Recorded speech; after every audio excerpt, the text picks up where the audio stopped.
കോൺഗ്രസിന്റെ പ്രകടന പത്രികയിൽ ഉൾപ്പെടുത്തും. നിങ്ങൾക്ക് ആവശ്യമായ ക്ഷേമങ്ങൾ കൊണ്ടുവരും. നിങ്ങൾക്ക് പെൻഷൻ വർദ്ധിപ്പിക്കും. നിങ്ങൾ ആനുകൂല്യങ്ങൾ വർദ്ധിപ്പിക്കും. ആരും കാണാതെ തിരിഞ്ഞു നോക്കാതെ നിങ്ങളെ കൂടെ നിർത്തി സംരക്ഷിക്കാൻ കോൺഗ്രസ് ഉണ്ടാകും എന്നൊരിക്കൽ കൂടി പ്രഖ്യാപിച്ചുകൊണ്ട് ശ്രീ അജയ് തറയിൽ കാണിക്കുന്ന ഈ ത്യാഗ സമരത്തിന് നിങ്ങൾ ഒരിക്കൽ കൂടി നിങ്ങൾ നല്ല നേതാവുണ്ട്. അജയ് തറയിൽ ലീഡർഷിപ്പിന്റെ നേതൃത്വത്തിൽ ഈ സമരം ലക്ഷ്യം കാണും. ഇന്നല്ലെങ്കിൽ നാളെ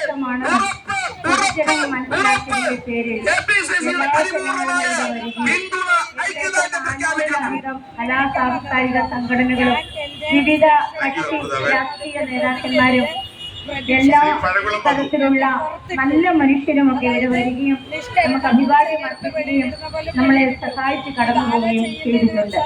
അവരിൽ ഒരാളാണ് കൊള്ളാട് കോൺഗ്രസിലെ കൊള്ളാട് മണ്ഡലം പ്രസിഡന്റ് ശ്രീ ജയൻ സമരനായകൻ അംഗൻവാടി വർക്കേഴ്സ് ഫെഡറേഷന്റെ സംസ്ഥാന പ്രസിഡന്റ് ശ്രീ അജയ് തറയിൽ, നേതാക്കന്മാരെ സഹപ്രവർത്തകരെ, നമ്മുടെ സംസ്ഥാനത്ത് പ്രിയപ്പെട്ടവരെ, ഈ അംഗൻവാടി സമരത്തിന് എല്ലാവിധ പിന്തുണയും ഐക്യദാർഢ്യവും അറിയിച്ചുകൊണ്ട് ഡൽഹിയിലിരിക്കുമ്പോൾ തന്നെ നമുക്ക് വേണ്ട എല്ലാ സൗകര്യങ്ങളും ഒരുക്കി മഹിളാ കോൺഗ്രസിന്റെ ഇന്നലെ വന്ന് ഇന്ന് ഈ പരിപാടിയിൽ പങ്കെടുക്കാൻ ഇവിടെ എത്തി. അംഗനവാടി ജീവനക്കാരുടെ മുമ്പിൽ താഴെ ഇരിക്കുന്ന നമ്മുടെ പ്രിയപ്പെട്ട MP ആണ് അഡ്വക്കേറ്റ് ജബി മേത്തർ, മഹിളാ കോൺഗ്രസിന്റെ സംസ്ഥാന പ്രസിഡന്റ് ശ്രീമതി ജബി മേത്തർക്ക് ഞാൻ എല്ലാവിധ അഭിവാദ്യങ്ങളും നേരുകയാണ്. ഇന്ന് കേരളത്തിൽ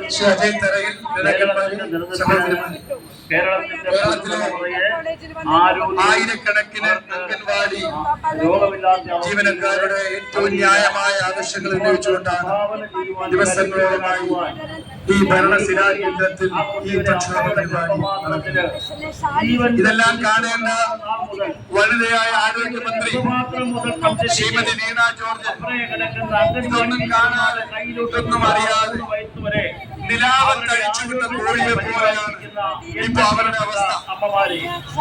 എനിക്ക് അവരോട് പറയാനുള്ളത്, 700 രൂപയെങ്കിലും ന്യായമായും കുടുംബിനികളായ സ്ത്രീകൾക്ക് ലഭിക്കേണ്ടതല്ലേ?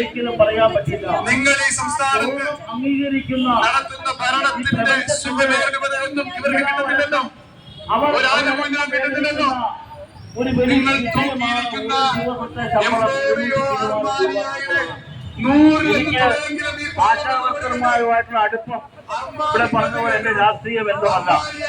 എനിക്ക് ആശാവർക്കർമാരുമായിട്ടുള്ള അടുപ്പം എന്റെ മകൾ പഠിച്ചത് പൊളിറ്റിക്സ് പഠിച്ചത് ഈ യൂണിവേഴ്സിറ്റി കോളേജിലാണ്. അതിനുശേഷം 3 വേക്കൻസി പഠിച്ചത് ഇവിടെ കാര്യവട്ടം ക്യാമ്പസിലാണ്. കാര്യവട്ടം ക്യാമ്പസിൽ പഠിച്ചപ്പോൾ ആശാവർക്കർമാരുടെ ജീവിതത്തെ സാഹചര്യത്തെയും അവരുടെ തൊഴിലിനെയും പറ്റി പഠിച്ചവതരിപ്പിക്കുവാൻ ഒരു ഫയൽ തയ്യാറാക്കി മോളടക്കമുള്ള 3 പേരെ കൊടുത്തപ്പോൾ എന്റെ മോടെ കൂടെ നെയ്യാറ്റിൻകര മുതൽ തൃശ്ശൂർ വരെ സാധാരണക്കാരായ ആചാരസ്ഥന്മാരുടെ വീട്ടിലും അവരുടെ കൈയും പിടിച്ചുകൊണ്ട് പാടത്തൂടെ കപ്പത്താക്കാലായിക്കൂടെ കാട്ടിലൂടെ ഓരോ വീടുകളിൽ മോളെ ഒറ്റയ്ക്ക് വിടാൻ കഴിയാതെ പോയി കണ്ടവനാണ്. ആ ഒരു വികാരമാണ്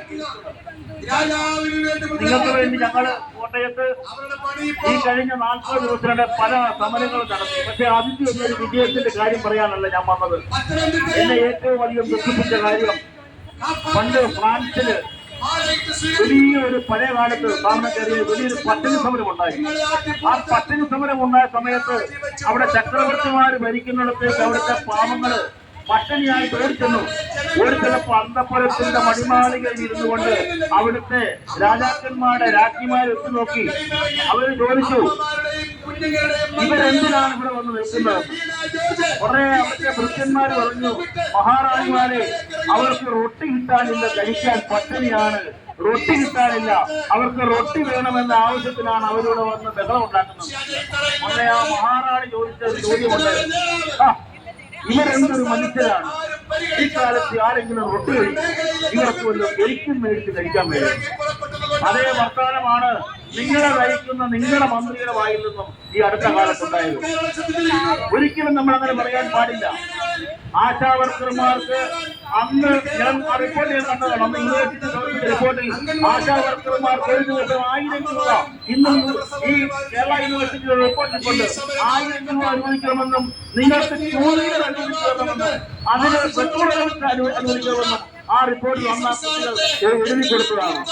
പ്രിയപ്പെട്ട എന്റെ അമ്മമാരെ, കഴിഞ്ഞ 48 ദിവസമായി നിങ്ങൾ ഈ തെരുവോരത്ത് നിങ്ങൾ ഇരിക്കുന്നു. ഇവിടെ നിങ്ങളോടൊപ്പം ഇവിടെ 10 ദിവസമായി ഈ നിരാഹാരം അനുഷ്ഠിച്ച നിങ്ങൾക്ക് ഏവർക്കും കോട്ടയത്തിന്റെ പേരിൽ, വയനാടിന്റെ പേരിൽ ഞാൻ വിശ്വസിക്കുന്ന, ഞാൻ പ്രവർത്തിക്കുന്ന പ്രത്യയശാസ്ത്രത്തിന്റെ പേരിലുള്ള എല്ലാവിധ അഭിവാദ്യങ്ങളും അർപ്പിച്ചുകൊണ്ട് നിങ്ങൾക്ക് എന്റെ എല്ലാവിധ പിന്തുണയും ഉണ്ടാകും. ഇനിയും നിങ്ങളുടെ സമരം ബഹുമാനപ്പെട്ട കറൻസി ഇവിടെ എത്തിയിട്ടുണ്ട്. നിങ്ങൾക്ക് എല്ലാവിധ പിന്തുണയും ഞാൻ ഒരിക്കൽ കൂടി അഭ്യർത്ഥിച്ചുകൊണ്ട് ഇവിടെ വരുവാനും ഇന്ന് രാവിലെ ട്രെയിൻ കയറി ഇവിടെ വരുവാനും നിങ്ങളെ കാണുവാനും സാധിച്ചത് എന്റെ ജീവിതത്തിലെ സമരമുഖങ്ങളിലെ മഹാഭാഗ്യമായി ഞാൻ കാണുന്നു. എല്ലാ ആശംസകളും ഞാൻ അറിയിക്കുന്നു. കേരളത്തിന്റെ പ്രിയങ്കരനായ നേതാവാണ്. ഇന്ത്യൻ പാർലമെന്റിൽ കോട്ടയം ജില്ലയിൽ നിന്നാണ് മണ്ഡലത്തിലേക്ക് ചേർന്നത്. യുവാക്കളുടെ ശബ്ദമാണിത്. നമുക്ക് വളരെയേറെ സന്തോഷമുണ്ട്. അമ്മമാരെ വന്ന് കാണുന്നതിനും ഞങ്ങളുടെ വിഷമങ്ങൾ മനസ്സിലാക്കുന്നതിനും ഞങ്ങളോടൊപ്പം സംസാരിക്കാനും മനസ്സിലാക്കിയതിന് ഒരുപാട് നന്ദി അർപ്പിച്ചുകൊള്ളുന്നു.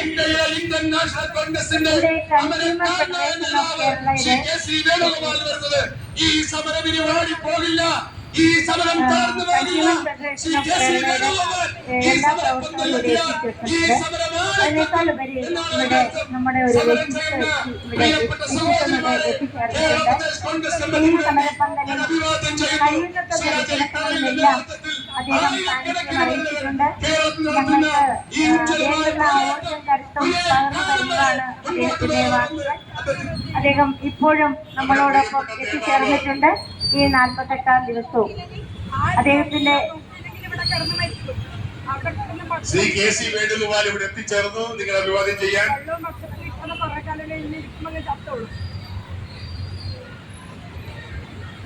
ഇനി നമുക്ക് ഇതിന്റെ മുമ്പ് വേറൊരു കേസ്, പ്രിയമുള്ളവരെ, ശ്രീലത എന്ന ടീച്ചറിന്റെ